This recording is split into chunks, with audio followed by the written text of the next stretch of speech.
नमस्कार। ये अभी तक कोई गिरफ्तारी हुई है इनकी जो सीसीटीवी में सुधैर को मारे हैं?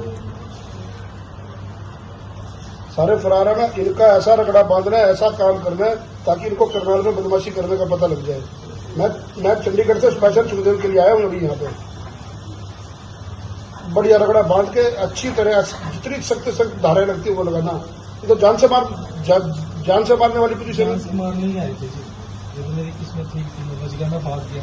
हाँ, ये मतलब इनके घर पे दबिश दो, जैसे भी करे, कोई नहीं मिले घर वालों को उठा के लाओ जो अपना पेश करेंगे। हैं? हाँ जी जी। एसपी साहब ये तो मैं वहाँ से भागा हूँ तो मैं एसपी साहब, मैं सेशन से स्पेशल सिर्फ सुखदेव करके आया हूँ। अपने कार्यकर्ताओं को इतना मार रखा, मैं इस टाइम सिविल हॉस्पिटल में हूँ। ये आज गुंडों ने अपना मंदिर की बेचारा सफाई कर रहा था और सिटी एसएचओ प्रवीण से मेरी बात हुई है, कह रहा घर पे सारे फरार हैं। तो वीडियो में सारी मीडिया में चल रहा है। एक बार जरा आपसे बयान लेकर के, और चाहे घर से कोई भी मिले दबी से लेकिन उनको खुआ के गुंडागर्दी बर्दाश्त हो। जरा ये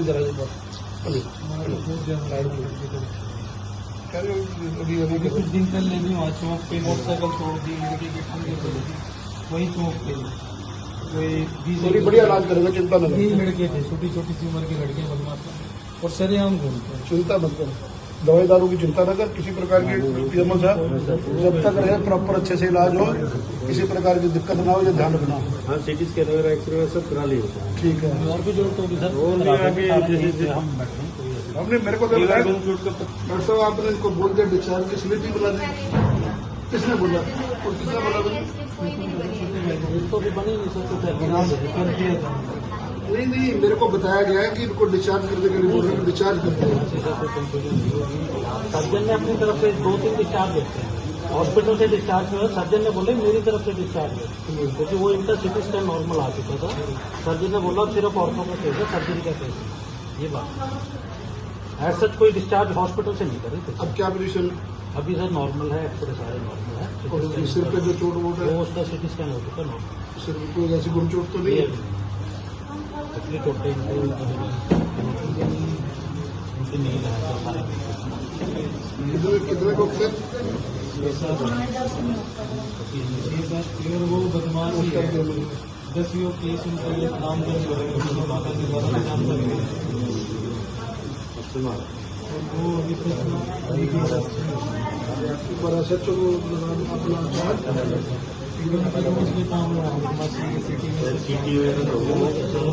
अगर पता लगा कि अपना समर्पित कार्यकर्ता है सुखदेव खगड़ा जी, उनके ऊपर कुछ गुंडों ने आज मंदिर में सफाई करते वक्त उनके ऊपर हमला किया, जो सीसीटीवी में कैद हो गया। तो सभी मीडिया के साथियों ने भी वो खबर दिखाई।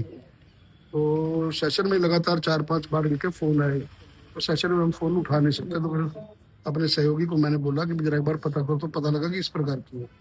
तो सीधा चंडीगढ़ से अभी सिविल हॉस्पिटल करनाल में पहुंचा हूँ। पीएमओ साहब मेरे साथ खड़े हैं, इन्होंने अच्छे से उनको एडमिट कर दिया, इलाज कर दिया। कुछ मिसकम्युनिकेशन रहा कि उनको बताया गया कि भाई उनको डिस्चार्ज कर रहे हैं। तो मेरे इसीलिए वहां से जल्दी आने का कारण था कि कोई शायद आंतरिक दबाव ना हो इस प्रकार का। तो लेकिन यहाँ आने पर जो सारा जो विषय इनसे क्लियर हुआ कुछ नहीं है। एसएचओ प्रवीण जी ने बड़ी त्वरित कार्रवाई करके पर्चा दर्ज कर लिया है और उनके घरों पर वो सभी फरार है। फरार कहाँ तक है, कब तक है, माननीय पुलिस अधीक्षक से भी अभी बात की है। और शहर को एक सख्त पुलिस अधीक्षक मिला है और ऐसे गुंडे तत्वों का करनाल में कोई स्थान नहीं है। उनकी तसल्ली करने के लिए एसपी साहब से आग्रह किया है और अभी वो एसएचओ से बात करके इस सारे मामले का संज्ञान भी ले रहे हैं। और आज नहीं तो कल जितने भी आरोपी अब पकड़े जाएंगे और कानून के तहत जितनी भी धारा सख्त से सख्त उनके ऊपर लग सकती है वो लगाएंगे। शासन का नहीं, कोई हौसले बुलंद नहीं है। हौसले बुलंद होते तो वो अपने घरों पे होते, घरों से फरार ना होते। एक बार काबू आने दो, उनके हौसले ऐसे करेंगे जिस प्रकार से आप यूपी में देखते हैं उस प्रकार से अब करनाल में आप देखेंगे। सर मंदिर की जमीन पे कह रहे कब्जा करा हुआ कई जिन्होंने। नहीं, मेरी बात नहीं समझे आप। कब्जा होना कब्जा ना होना एक अलग बात है। आप हमारे को ये कोई कानून अधिकार नहीं देता कि हम किसी के ऊपर जानलेवा हमला करें। कानून अपने काम करते हैं, कानून के अनुसार काम होता है। देश में कानून का राज है, स्टेट में कानून का राज है। लेकिन ये कहाँ की इंसानियत है कि एक निहत्थे आदमी के ऊपर आदमी इस प्रकार की अपना डंडे और गंडासियां लेकर के हमला करे। और वो कार्यकर्ता बेचारा आज जिंदगी और मौत से जुड़ रहा है और सिर पर अगर कोई चोट गहरी हो जाती है तो सारी जिंदगी के लिए आदमी अपंग हो जाता है। तो ये गुंडागर्दी करनाल में किसी भी किस्म की बर्दाश्त नहीं की जाएगी। ये पुलिस अधीक्षक भी ने भी क्लियर कर रखा है, और मैं भी, जहां तक मेरी आवाज आपके मीडिया के साथियों के माध्यम से आवाज जारी है, उनके ऊपर सख्त सख्त कार्रवाई की जाएगी। धान घोटाले में सर एक के बाद एक गिरफ्तारियां हो रही हैं, आशा रानी, कृष्ण, तमाम लोग गिरफ्तार हुए हैं। देखिए, मैंने पहले कहा है कि लगातार कानून अपना काम कर रहा है, और जब कोर्ट में और कानून में इस प्रकार का काम हो तो फिर हम उन चीजों के ऊपर इस प्रकार के इन्वॉल्व नहीं होते।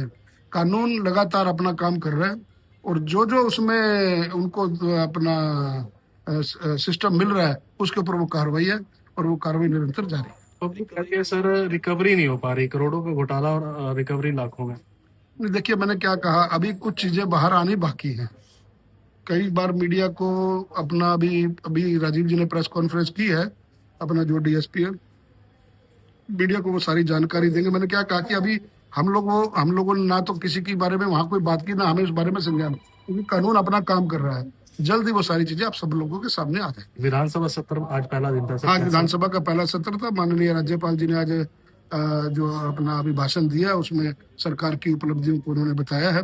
बड़े सौहार्दपूर्ण तरीके से आज का पहला दिन जो सा हुआ चला है, और शनि इतवार की अब छुट्टी है, सोमवार से सुचारू रूप से विधानसभा चलेगी, और प्रदेश के हितों को हम सभी सकारात्मक रूप से उठाएंगे और अपने प्रदेश की जनता के हितों के लिए फैसले लेंगे। 2 तारीख का बजट है, माननीय मुख्यमंत्री जी बजट पेश करेंगे, और मुझे लगता है कि इस बजट में बहुत सी अच्छी चीजें प्रदेश की जनता को मिलने वाली इस बार बजट मनोहर बजट होगा या फिर नायब बजट होगा?